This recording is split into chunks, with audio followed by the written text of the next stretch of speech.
Marriage in the Middle Ages was often more about power, duty, and survival than love. Not the soft romance painted in old storybooks. Not the gentle joining of two hearts beneath a church roof. For many, marriage was a bargain struck in whispers, sealed by families, witnessed by priests, and paid for in land, blood, obedience, and children. Picture a cold stone chapel at dawn.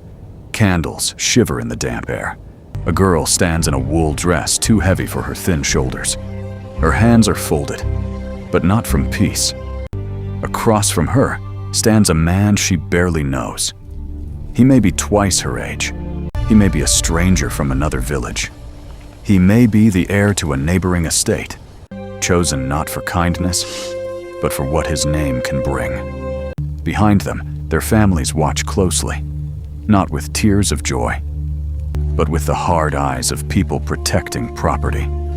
A marriage could end a feud, join two farms, secure an inheritance, strengthen a noble bloodline, bring labor into a household, produce heirs before sickness, war, or childbirth swallowed the future whole.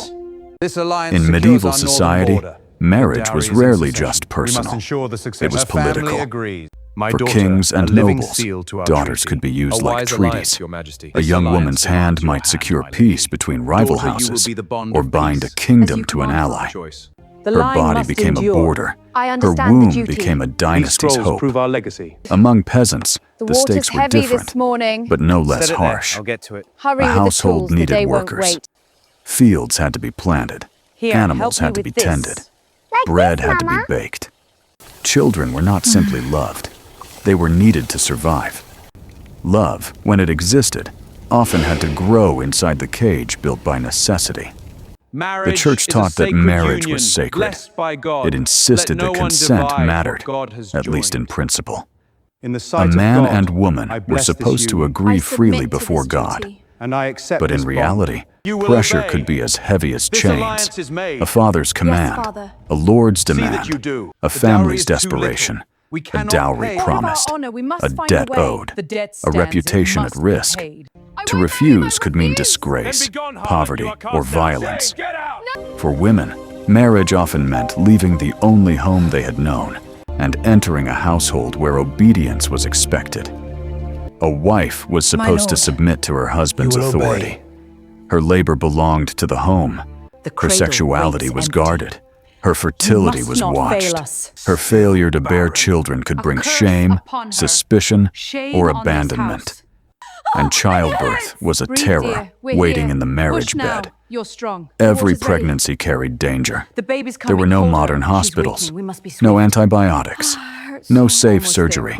A woman might survive one birth, then not the next. A wedding feast could be the beginning of a slow march toward a deathbed, surrounded by midwives, prayers, and blood-soaked linen. For men, marriage brought burdens too. A husband was expected to provide, protect, and control. If crops failed, if taxes crushed the household, if war called him away, his marriage became another battlefield.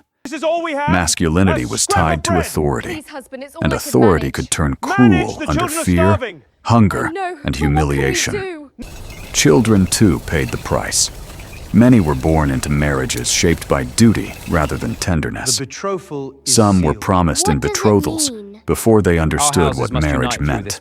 Noble children could be pledged like pieces on a board, their futures negotiated while they were still small enough to hold a wooden toy. Yet medieval marriage was not always loveless. That is the darker truth's most human edge. Some couples did care for one another. Some built affection over years of hardship. Some shared laughter beside the hearth, grief beside a child's grave, and quiet loyalty through famine and plague. Court records, letters, and wills sometimes reveal tenderness. A husband leaving gifts to my beloved wife. A widow fighting to protect her children. A couple remembered together in stone. Never! But love was not the foundation society required. Survival was, order was, inheritance was. The marriage vow promised unity before God, but beneath that promise lay a world terrified of chaos. A world where land could vanish through a bad alliance, where a daughter's reputation could decide a family's future, where a barren marriage could break a lineage, where poverty made affection feel like a luxury. So when we imagine the medieval wedding, we should not only hear bells, we should hear the scrape of quills over contracts, the murmur of fathers arranging terms, the anxious breath of a young bride, the silence of a groom who knows he has also been bound to expectations he didn't choose. We should see the feast afterward, the bread, the ale, the music, the laughter rising into the rafters, and beneath it all, the shadow. Because in the Middle Ages, marriage was not merely a celebration, it was a transfer of power, a gamble against death, a promise made in a world where promises were often the only shelter people had. And perhaps that is what makes it so haunting. Not that medieval people did not understand love, but that so many were forced to live as though love came second, after land, after bloodline, after obedience, after survival. A ring was placed on the finger, a vow was spoken before God, and 2 lives were joined. But whether it became a partnership, a prison, or a grave, history often left that to fate.